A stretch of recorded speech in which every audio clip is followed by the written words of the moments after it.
This episode of Two Guys on Mobile is brought to you by Pontiflex App Leads. Go to www.appleads.com.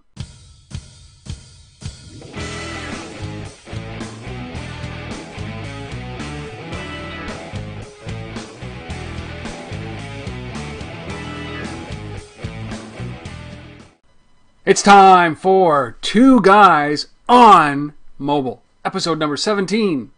My name is Rob Woodbridge, one of your co-hosts in this endeavor. Still trying to get used to that name, but you can find me at untether.tv or at Rob Woodbridge on Twitter. And with me, as always, is Mr. Jeff Bacon, purveyor of all things mobile at Ascension Cross Media, at the Suave Hog, at bacononthego.com, and various points in between. And hence the Two Guys on Mobile. Get it? Two Guys on Mobile. And not Funny on how top. that name seems to just work. Yeah, it's funny. There's two guys and we're talking about mobile. So we're not like on mobile, we're talking about mobile. The other literal reason, or the other literal definition. Well, I'm sitting on my phone too, so. Yeah. Too much information. So our apologies for missing last week. We had illness. Bacon got some kind of disease on the plane from Boston, so we are going to make up for sure with this episode. It's going to be the 9-hour episode because there's been so much that's going on. No, just joking. We want to kind of take these topics up a little bit, make sure that they're relevant, and you can go home actually from listening to this podcast or watching this podcast with something relevant, which is really, really, really innovative when it comes to what we've been doing over the last 16 episodes. So we're going to talk about much broader topics, and we're going to dive down into one topic at the end. And we're going to be covering quite a bit today. We're going to be covering the impact that curated versus non-curated stores have. Obviously, with the stuff that's going on with Amazon and Android.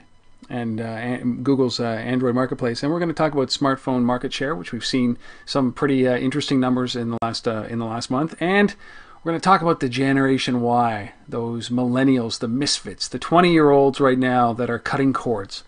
I think that ought to be enough. Really, I don't know what else we can talk about other than maybe we can kind of go into a little bit of a glimpse of what we think is going to happen, or the impact of something like Apple's iCloud service, which we think is going to be announced probably when you're listening to this podcast right now. Can these guys, can Apple pull this out? They're late to the game, but can they pull this out, do you think? With the iCloud service? Yeah, I don't think they're late to the game because no one's doing it. There's no game yet? There's no game yet. The music industry has been anti-game as it comes to cloud music services for the standard reasons that they're anti-progress forward all the ways, because they're ultra-conservative in terms of being worried about losing control. Not that they have control over their music right now anyways, or have had control for the last decade. But I think iCloud is really interesting, and not just iCloud, but the global cloud music services, whether it's Amazon or whether it's Google or whether it's Apple. And certainly the different strategies, the way Apple is presumably taking the tact of saying, well, instead of having to upload your music to our service, we have all the music, so if you have rights to it, then you can access it, I think is an interesting way of doing it, except for the fact that there's a lot of the music that I have on my local computer that I didn't buy off of iTunes. I've bought some stuff off of Amazon, I've bought stuff other places. So is iTunes going to scan that music and understand that I purchased it, or is it going to think I've downloaded it? Well, they're even talking about, taking crappy quality. You might not have the best quality of an MP3, but if you have it, you own it, and they'll give you a good quality of it, a lossless quality, or something to that extent on it. And it would seem to me, and we're going to see what happens here, and I don't want to beleaguer it because we don't know what they're going to announce, but it would seem to me that Apple making a decision here would win this pretty much hands down because of the relationships that they already have with distributing the music through iTunes, which Google does not have, which Amazon does have, and I think is a credible threat there. But, could this be just another feather? And I think that they're talking about the service being $25 a year, and I don't know if it's part of Mobile Me or not, and that's why we don't know. We're going to have much more to talk about next week, and I think that that's something that we will kind of go into. But it's something to be aware of. This is another battle, the cloud battle. And it's very important. It's very important to the future of mobile and the future of handheld devices, because a lot is going to live up there. A lot is going to live up there. And yeah, mobiles and music is just the first building block, right? It's the first one they're going to, because it was the first of the digital content distributions that actually built a marketplace and people accepted. But once you cross the bridge, cross the bridge of mobile cloud storage, and you get used to having your content available there, and systems change to accommodate the fact that, you know, instead of having your 8 gigs of music on your device, you're going to be streaming it, which is going to have an impact in your data charges. It's going to force carriers to reevaluate some of their data practices, because just because it's $25 to store my music in the cloud doesn't mean it's only $25 to access my music in the cloud at the charges you get for data usage. So, you know, this is going to start that first domino falling in terms of, I think, really looking at massive bandwidth usage on mobile devices and what impact that's going to have on the carriers. Let me play a devil's advocate here. I'm not a big believer in music in the cloud. I mean, I would actually think about it is that I think it is a massive bandwagon waste, colossal bandwagon waste. And I know that I listened to Leo Laporte's podcast, and when Google opened this up, you know, he spent 3 days uploading 4.5 gigs of data, so that he can pull it down on demand. Like, come on. It just seems like absolute waste. It's like if this had a pollution impact, protests would be held all over the world as a result of this, because it just, I don't get it. I don't get it when you can actually create something of value in this. Maybe there are people who have that much music, but 64 gigs is probably enough, because you can't listen to that much music in a lifetime. So why do you need that up in the cloud? And then why do you need, the idea of pulling it down every time I want to listen to it? Insane. Then there's going to be a program that caches it. Well, you might as well just have it on your hard drive. I don't get it. And I think that people will realize that very quickly. Our carriers in Canada are not going to bend to this. They're not going to limit or bump up the limits and say, okay, go ahead, it's free. So, this, I just think, honestly, I think that sometimes this is just ridiculous. I think that there's a lot of strengths for being able to access your data whenever you want. Yeah, and I understand. Whether that's being the cloud, or whether that's services that already exist right now, they're just not very mass market friendly to stream your iTunes music library over the web to your mobile device.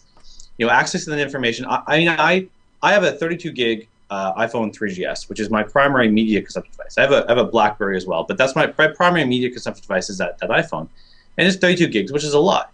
But I have 10 gigs of apps on there. Mm-hmm. Okay, I have a gig of email on there. I have photos on there. I have a few movies on there, which add up 5 or 6 gigs. So I don't have 32 gigabytes of music space. I like to leave a few gigs free, because you never know what you're going to need to download or when you're going to sync it up, and you don't want it to be totally jam full. Yep. So in that sense, there is a lot of my music library that is seasonal. I am a particular fan of Christmas music when it comes around to the holiday season. And every time Christmas comes around, I gotta go check off all the 5,000 Christmas songs I have and sync them up, and then after Christmas get them off, because I don't have space to store them all, plus all my other music. So there is a seasonality of music and a mental mind frame you're in for different types of music, which is why there's different radio stations to listen to as well. Right.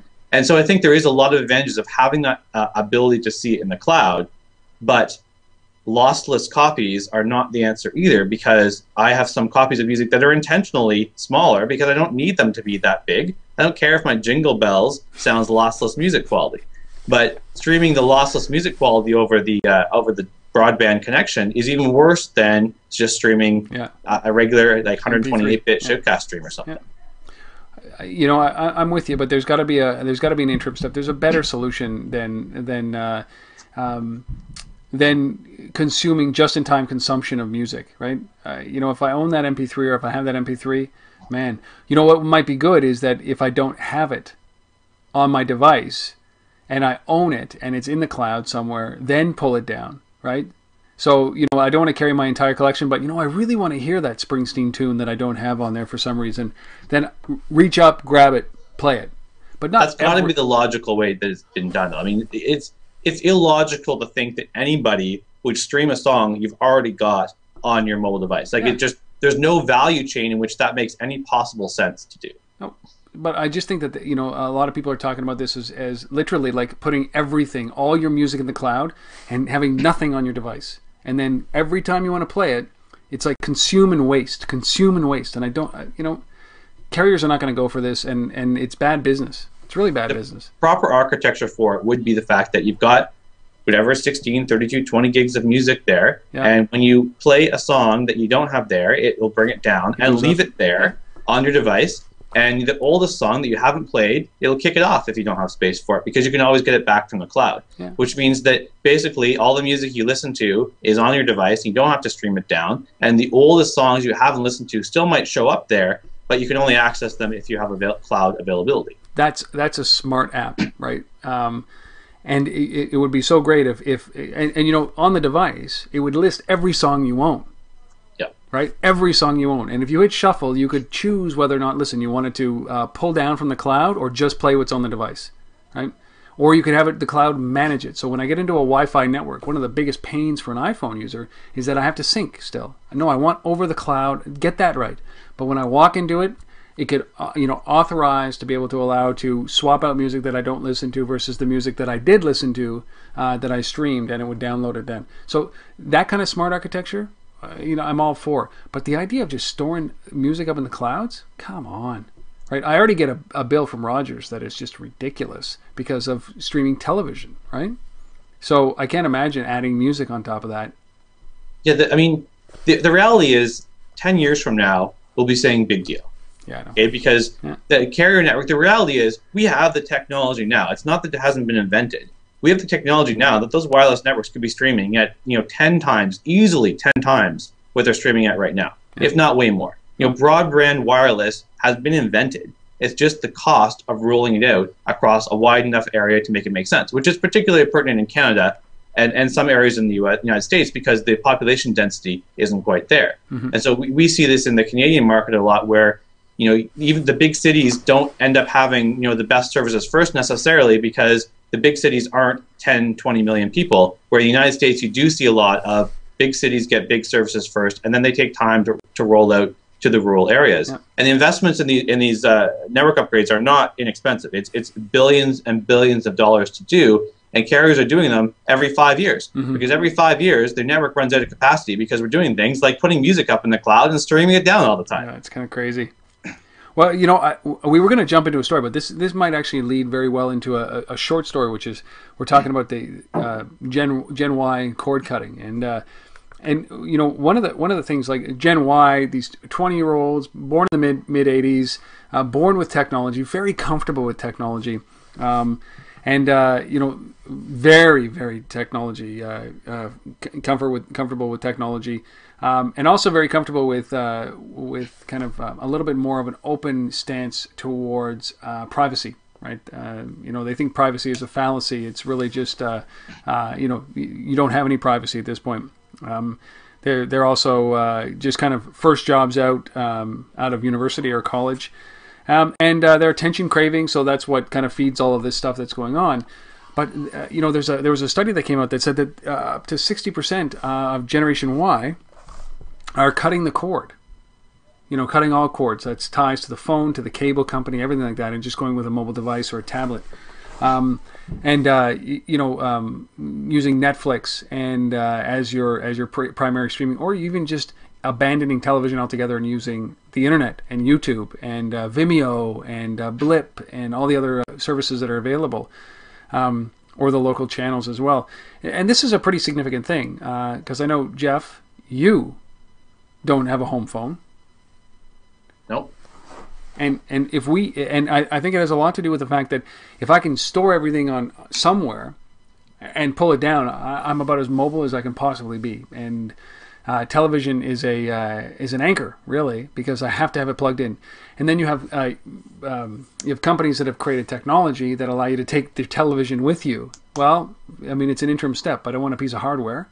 What I want is to be able to just take television with me wherever I go. I still pay for it. I don't care about that. But it's the cord cutting. I think that this is already having a massive impact. And it certainly has a massive impact on mobile consumption because that's how people are communicating now. And it fits very well with that with Apple's iCloud or any of the cloud services, nobody has a so-called set-top home anymore. I don't know. This is a different world that we're living in. Well, it's an interesting that right now the sociological and economical pressures around cutting the cord, especially for that group of people who are coming out of university and having grown up with all the digital services we have now, and growing up with the expectation of they just download it off the web. If they need it, they can go and find it and download it off the web, and, free or not free. And with the kind of cultural aversion now more to the appointment viewing that has been the case in the past. So the whole television shows having to be somewhere at 8:30, sit there for half an hour, watch 22 minutes of television, 8 minutes of commercials. People, myself and younger now, are saying, you know what, why do I have to be there at 8:30? I can just download it, the same show, and get it later, or I can click it on Netflix and when I'm home after going out or whatever. And I think the pervasiveness of mobile devices has made people more mobile. And when you're more mobile like that, when you don't have a home phone to get to, because someone can get to you wherever you are. You don't have to go home, be home at 5 o'clock to receive a call from somebody. People are being more mobile. People can go out. People can have their schedules change. And that flexibility of having a mobile device is not complementary to having a fixed television schedule when things are on, when you want them to be on. And so I think that as the price of the digital distribution of services has gone down and the mobility of the population, especially the younger population, has gone up, it's really coming to that kind of crossroads of saying, well, I'm out and around everywhere. I've got a mobile device on me.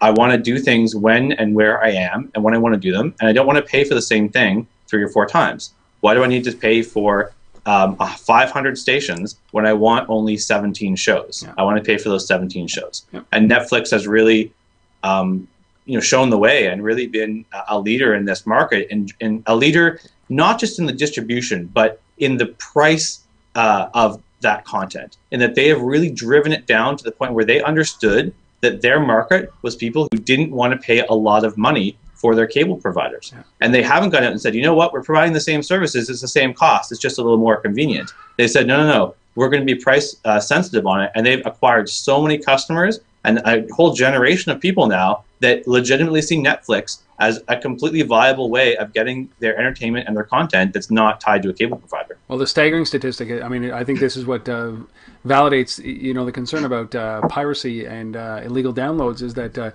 maybe it was a week ago, last week, that Netflix announced that they are now, their internet traffic has exceeded BitTorrent traffic, right? So it is at that price point where $8 a month is less of a hassle than it is to actually go out and try to download something from torrent, because all the carriers are now blocking BitTorrent as a stream. So, but all of that to be said is that cost is a huge factor, and I don't want 500 channels. We were just discussing this before. I mean, if it wasn't for live sports, and even that is now, you can get NHL.com and MLB.TV and the NFL channel all on your mobile device. And with Apple TV, where you just, flick it to that stupid box that's in front of you, right? You're cutting out everything. And boy, that big significant movement happening there. And what it really shows is continuing proof, which is against what all the copyright holders have said for a long time, which is that it's not that people don't want to pay for stuff. Yeah. It's not that people are adverse to paying for music. No. It's not adverse that people are paying for their digital content. It's just they want it in a convenient form. Piracy was music and MP3s were downloaded all over the place. And it was so easy to get them on torrents. And it was easy, but it was still not like mainstream easy. It wasn't My Mother easy. Yeah. And Apple came out and made iTunes, which made it My Mother easy to actually get their music content. And people were quite happy to pay. People that were downloading content were happy to get it off iTunes. I get lots of music off of iTunes now because it's easy, it's convenient, it's at the right price point that doesn't have retail markups built into digital distribution. Yep. And Netflix is proving that as much as the movie studios has this war against movie downloading, if they just provided a good movie downloading service and charged for it without the retail markups that are in stores on DVDs, because of transportation and physical media costs and everything, people would have bought into it a lot earlier. Yeah. And now they're just showing again that they've given that business to somebody else instead of owning it for themselves, which is ridiculous. And I think that the tablet market hit everybody by storm. This kind of sit-back experience really allows you, if you look at the tablet as just another screen, a bigger screen, consuming media on that. How many times have we been on an airplane and nobody's watching those fancy touchscreen TVs anymore on the back of the headrests on the plane? They're using their iPad with better sound, headphones on, watching the movie of their choice. And I think that this is really going to have a big play, and we're just obviously with anything around these industries, we're at the beginning of this. But when it comes to mobile, we've always got to remember that what we talk about here with two guys on mobile is not just the platforms like the smartphones that we're talking about. I think of the influx or the change that's happening, the flux that's happening in the television industry as directly related to the mobile industry in general as well. So we'll be keeping an eye out on what's going on with this, and we'll report back when we have significant things. Like, in Canada, Netflix, not such a great selection unless you like, the Iron Eagle trilogy. You can watch that, and Breakfast Club. So, but a little bit of a tangent there, but those go hand in hand. 60% of Gen Y deciding to cut the cord, and part of this has got to be the fact that I don't own a stereo system, and I'm pretty sure that all Gen Y people don't own a stereo system. They've never heard of a record player. And all of that information that, it's gone from records to CDs to MP3s to cloud to a stream, right?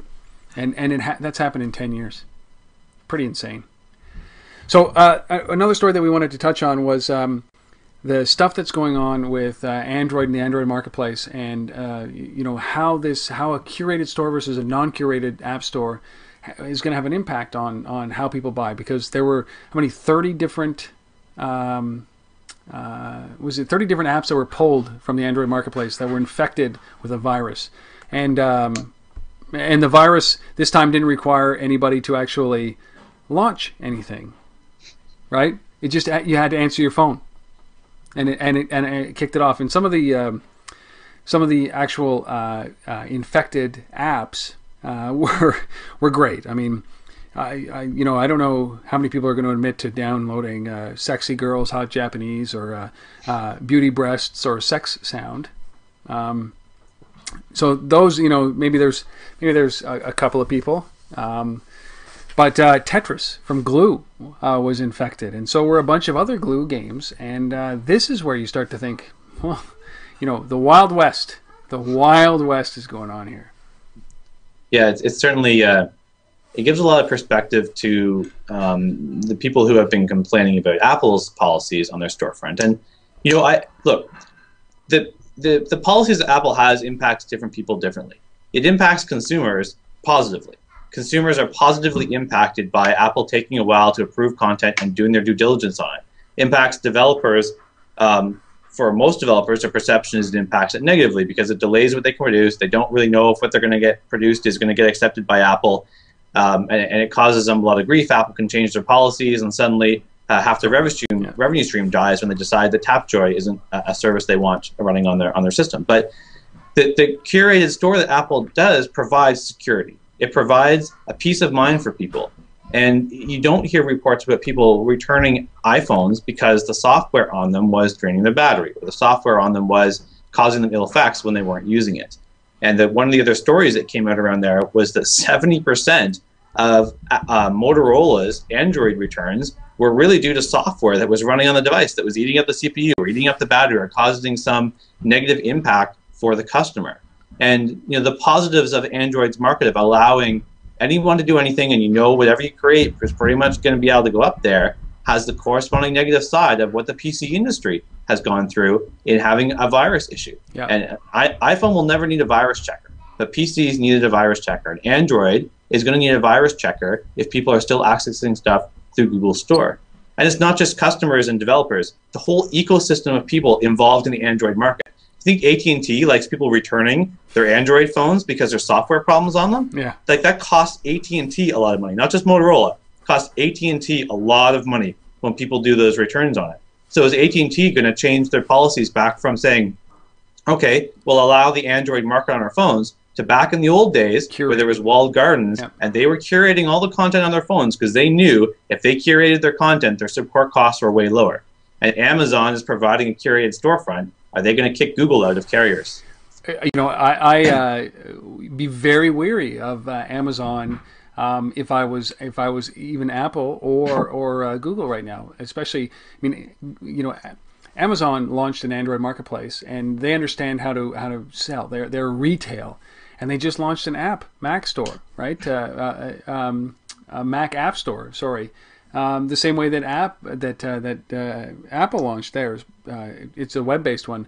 But you start to think about this: is that Amazon really, as a third-party aggregator of all this content and all of these digital goods, could win, and they're so poised to win right now. The only difference is that you're not going to get any iOS stuff on there yet. But who's to say that at some point Apple doesn't say, well, listen, you can have an iOS store. We'll curate it. You just sell through Amazon, right? As a trusted retailer. But Amazon, with curated, an understanding of customer service, an understanding of how to sell, how to cross-sell, how to promote, how to do all those things. This could be, we could be talking in a year or 2 years from now. It's like, how did Amazon become, how did, outshine Walmart as the #1 retailer on the planet? Yeah, carriers out there, when they were on J2Me cell phones and Blackberries and Brew devices, getting your content on the carriers was there was a variety of different storefronts, but there was only a few organizations that really did certification, and NTSL was created this huge business around $1,000 a pop. Yeah, it was crazy around certifying mobile applications, and everybody knew that they could do their own QA for less, and they were submitting it, and they were paying NTSL, and they knew they were going to pass their stuff, or there was a few subjective tests that they might fail, and they get passed again. But they're basically generating revenue for curating storefronts for carriers. Yep. So if carriers were willing to go through that process before, and they saw what the positive impact that had on getting good content in, if Amazon's walking into them and saying, hey, remember that positive experience you used to have? We can bring that to all your Android devices, and you're not going to have a 70% return rate anymore. You're going to have your industry standard return rate now. It's a no-brainer for carriers to look at that and say, that's a lot of money that we can save, and a lot of money we can make if Amazon's giving us a cut for embedding their storefront on the Android devices. I don't see this not happening, right? Unless Amazon gets, or unless Android or Google gets their stuff together, and I think we're seeing hints of this. There's this little crumble happening in the open sourceness of Android, and I don't ever think that they will be as open as they once were, and the splintering of the Android OS has another big play in this. Is that the way that they've gone about launching this? Everybody said it was going to happen. There's 7 versions of Android OSs out there, and the dominant ones are 2.2 and 1.7, which are 3 versions or 4 versions ago of that operating system, and this is just a nightmare for. Well, it's 2.1 and above. The 2.1, 2.2, and 2.3 are about 70% of the Android market right now. So, but it's still multiple OSs out there, right? There's still a fragmentation issue, which is getting better than it used to be. You don't have to support the 1.x Androids anymore. But the difference between OS fragmentation and store fragmentation, and people say fragmentation, and everybody's like, "Oh, I hate fragmentation. It's a bad thing," which it's not always the best thing when it comes to operating systems devices. But when it comes to storefronts, fragmentation isn't always a bad thing. Fragmentation can provide abilities for competitors to come in, provide a better experience, and then the market can, aggregate back down again into a few stores, which are way better than one store ahead of time that didn't have any competitors. Right? It's just like all competition. Nobody needs to get better if there's no competitors. If you're the only game in town, what incentive do you have to get better aside from barriers to entry to new people? But if you've got competitors in place, you have to continuously evolve and work hard. Amazon knows the Android market is a competitor. And every time Android market is doing anything, Amazon's going to be 3 steps ahead of that. They're going to have to be in order to survive. So, Jeff, speaking of app stores, so once you've got your app in there and it's being downloaded a bunch of times, you got to make some money off of this app. Like, that's the biggest challenge, I think, is people making money off of this app. And It just so happens that we've just brought on a sponsor, which is great. We love these guys, Pontiflex. They create something called App Leads. It's a program. It's a sign-up ad program. And it's one of these things that, I don't like ads. I don't like banner ads. The one biggest inconvenience of banner ads inside of an app is that it takes you out of the app. And what Pontiflex App Leads is, and what a sign-up ad is it keeps you in the app and it calls for an action. And the outcome of this is sometimes up to 100 times the average eCPM. This is what they say. And I did a great interview with one of their application developers, and he went from kind of $18 a day in revenue up to about $80 a day. And he's generating that consistently with one app just by adopting Pontiflex App Leads. So if you want some more information, just go to pontiflex.com/appleads, and we really appreciate the fact that they've come on and sponsored us. Really love these guys. And if it helps you guys make money and make more apps, we love that too. So go to pontiflex.com/appleads. All right, our last story of the day. Let's talk about this. The smartphone market share stalemate. Bum, bum, bum. It's like... this is like the axis of whatever, the axis of mobile, and nobody's budging. It's like, the only vision I got is basically a whole bunch of people pulling on a rope, and for a tug of war, and it moving by inches over the last little while. What's going on there? Nobody's moved. Yeah, it's really interesting. Like if you look over the last 2-3 years, every quarter there's significant movement, whether it's RIM going down or Google or Android going up or Apple moving up or down. Everybody's always been moving. In the last 3 months, or the first quarter of this year, it was basically stable. 0.1 is not a significant change. That's a detail fluctuation. Yes. So effectively, it's been stable, and it's interesting to see the point at which the stability has occurred, and part of that is market share, with Google having 36 whatever percent, and RIM having their 22 odd percent, and Apple with the 24 odd percent, and they're kind of sitting there in those market share percentages and kind of going, okay, it's almost like people saying, okay, who's going to make the next move, right? And I think there's a few reasons for that. There's some obvious reasons for it. Well, obvious if you've been around phones for a while, which is Apple's conference in the summer tends to have a deflating effect on sales of smartphones, because people are waiting to see what new Apple phone they're going to come out with. And then you end up with a spike of Apple sales right afterwards. But that's this summer. That's not till next week, and this data is from the first quarter of this year. So that hasn't probably had the same impact as it normally would have. There hasn't been a lot of rumors of new Apple phones or anything like that coming out either. So I'm not sure that's a big impact. The fact that RIM hasn't released any new phones in quite a while. They were so focused on the Playbook last year. When was the last time they released a phone? The Torch was the last phone, last August. Last when? Last August. August. Yeah. 10 months almost? That was the last major phone release they had, and they've been doing Playbook. They're focused on the Playbook stuff and trying to make decisions. And their next bold, the next phone they're going to release, it's pretty awesome. Like everybody who used it at BlackBerry World said it was an amazing phone. If you're a BlackBerry user, you're going to love this phone. If you're not a BlackBerry lover, you're not going to like the phone. But that's nothing.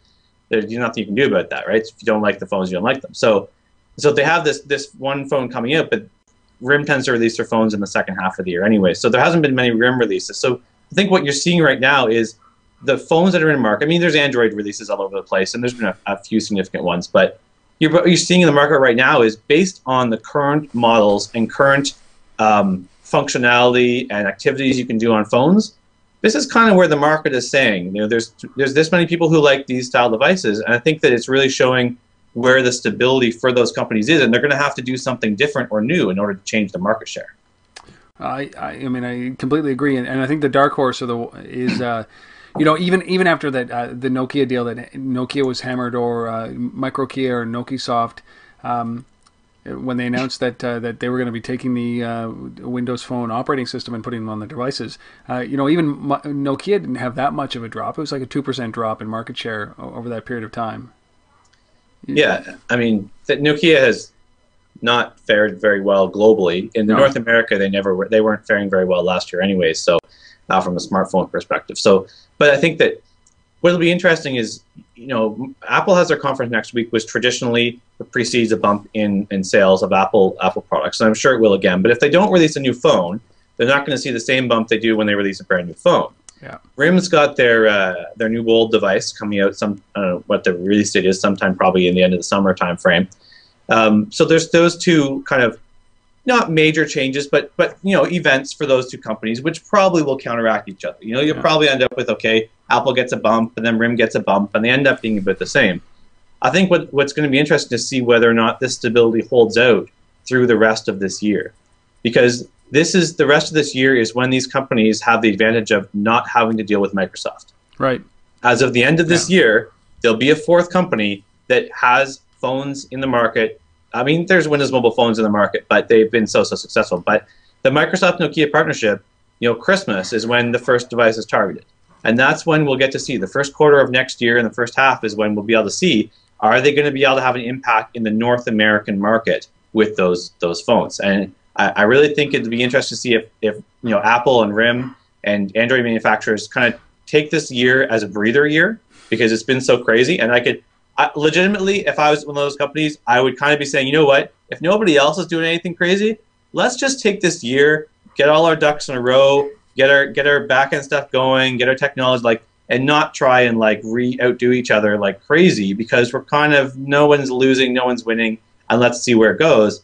But if one of those companies then in the fall kind of tries to take the next step, everybody's going to have to follow suit again. Yeah, interesting spot. I mean, I think that the speculation about Apple is that they're not going to release anything until the fall. They're going to go through iOS 5. Steve Jobs is going to do that on Monday or next week. But I don't think that anybody expects another piece of hardware coming out into the fall. And I think that has a massive impact, because you're right. Everybody looked at that and said, okay, let's get everything done. The big surprise would be if they actually announced it and it went on sale 10 days later. That would be it would leave everybody scrambling, I think. I'm not sure that they do this. But how much do you think that this is also impact? So what we're talking about are small numbers, small movement, like 36 to 37% for Android, 26 to 27% for iOS, and a drop for RIM by a percentage as well. Not significant, but significant. I mean, anytime you lose a percentage or gain a percentage in this market, it's big dollars. It's big dollars. But, I mean, do you think that the tablet, the mad rush of tablets that has happened in the first half of this year has had an impact on this as well? Because these numbers are not articulated. Tablet numbers are not articulated in these. Well, because tablet numbers are basically iPad numbers right now. Yeah. The reality is... It's 27 million devices out there, right? Yeah, the reality is Apple is the tablet market right now. When these numbers were created, Apple was the tablet market. This is because these numbers were done before the playbook was out there. Yep. The Zoom was out, but just kind of barely. And Samsung still hasn't released their fantastic new tablet device, which I'm really impressed by. So it will be interesting to see for the second half of this year if the tablets impact these markets, or if you see tablet sales as there's more availability of competitive tablets to the iPad, as the playbook is, as this new Samsung tablet is, much more so than the Zoom.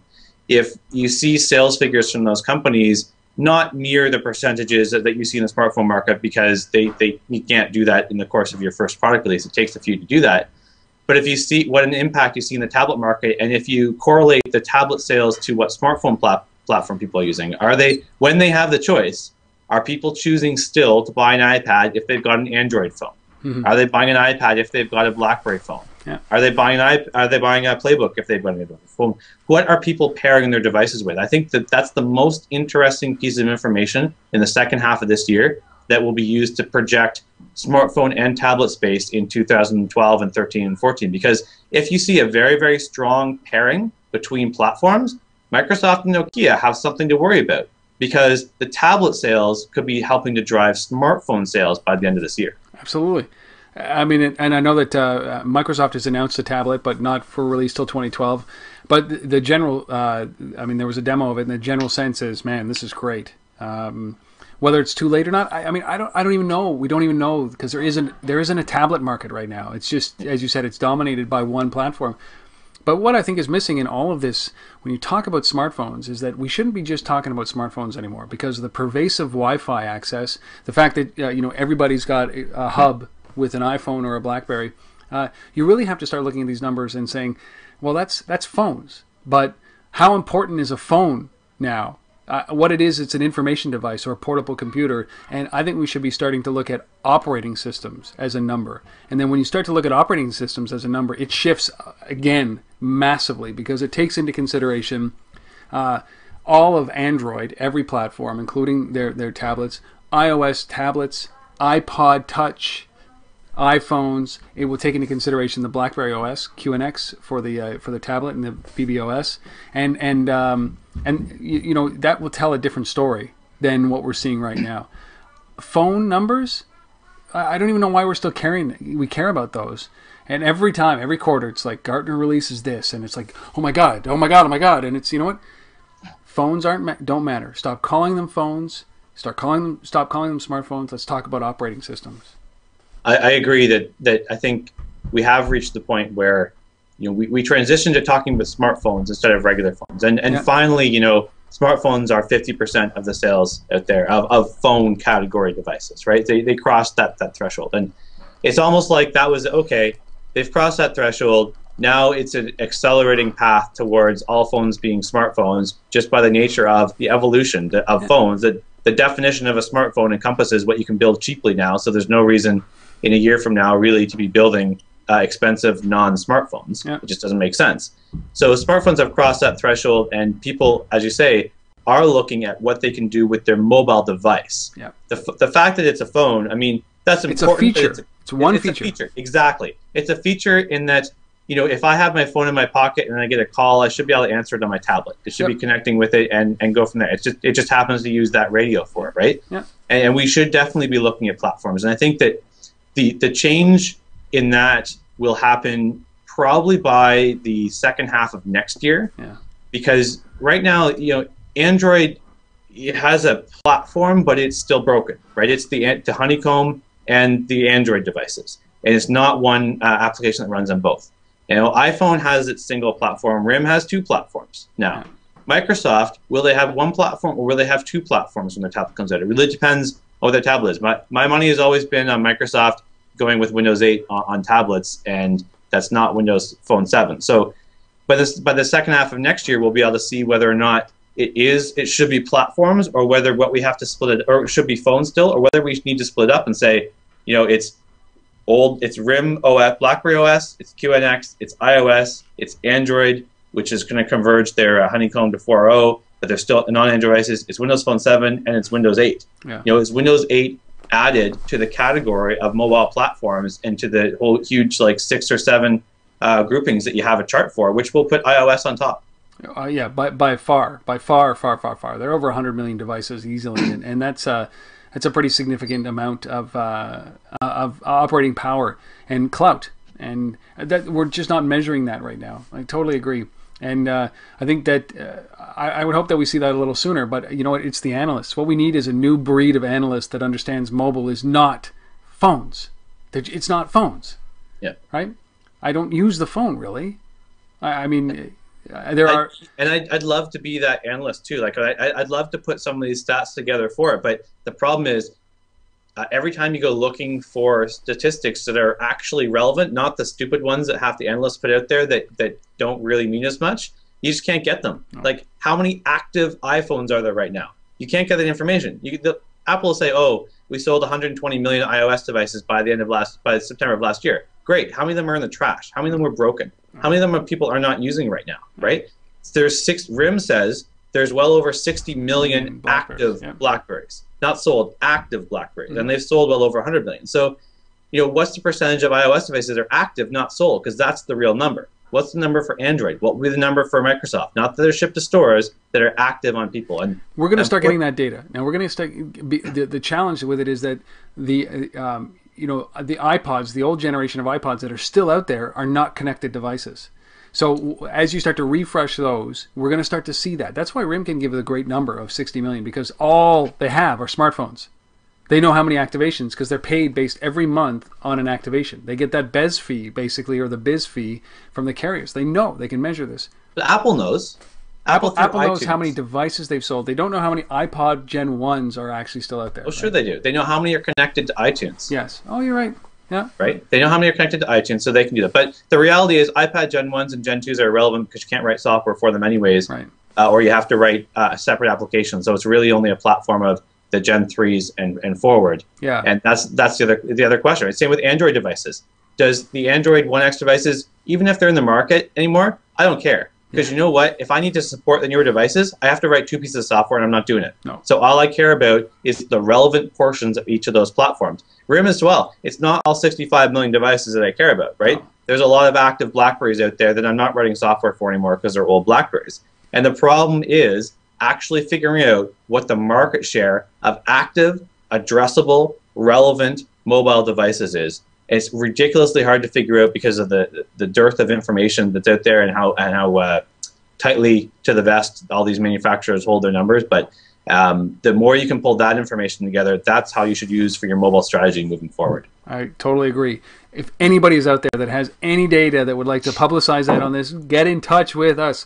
We're dying for this information. And we'll start an analyst firm right away. We're taking investments right now, this moment. Somewhere, anywhere. Anywhere you can contact us, we'll accept money to start. We will take money, and it doesn't have to be dollars. Kickstarter, here we come. Rules. Well, it's interesting because I think that is, when you start to talk about from thinking mobile first, which people are not doing, that's the biggest thing. Is that as long as they keep putting handsets in front of people, they're going to still be pushing these numbers, and it's a terrible way to judge this battle right now. And it makes you focus on the wrong things. If you look at the wrong data, you're looking at the wrong things. And I think that that's what we're doing here. Nothing else. Not bad 17. Didn't we say like this 30-minute episode, and we're probably like 47 minutes in? That's not bad for us. Yeah, I think that's about how we estimate our podcast. Yeah. We'll get this done really quick, and an hour later we're still talking. We're still talking. Well, we're going to end this now. Jeff, you can be found at bacononthego.com, at the Swag Hog on Twitter. Hey? Nice. If I can talk here after an hour, and those are the 2 best places to find me, actually. Webinar. Oh yeah. Next Wednesday, June 8th, I'm hosting a webinar on leveraging mobile for customer engagement. I've been putting the presentation together this week, and I'm having a hard time keeping it into my allotted time because it's a topic I quite enjoy talking about, as I'm sure everybody on this podcast listening is well aware of. But you'll see me post about it on Twitter. But if you go to my website at bacononthego.com or you follow the Suave Hog Twitter account, you can get links to it from there and register and sign up. It's free. We're scheduling it for an hour. It's probably more like 40 minutes to 45 of talking, and then we'll do some questions at the end of it. But I think it's actually turning out to be quite an interesting webinar, and one that we should be archiving and leveraging here. So excellent. So go and do that at bacononthego.com. You can always find me, of course, pushing out a bunch of content on some of the most innovative mobile experts and mobile entrepreneurs at untether.tv. Go and watch some of those episodes, please. We're getting great value. Some of the best minds, and they just keep coming. So go to untether.tv. You can follow me at Rob Woodbridge, obviously on Twitter. And we will be here, knocking on wood, barring any illness or any sickness, next week to do episode number 18 for 2 Guys on Mobile. Bacon, thanks. Thank you guys for watching or listening. We'll see you next week. See you next week.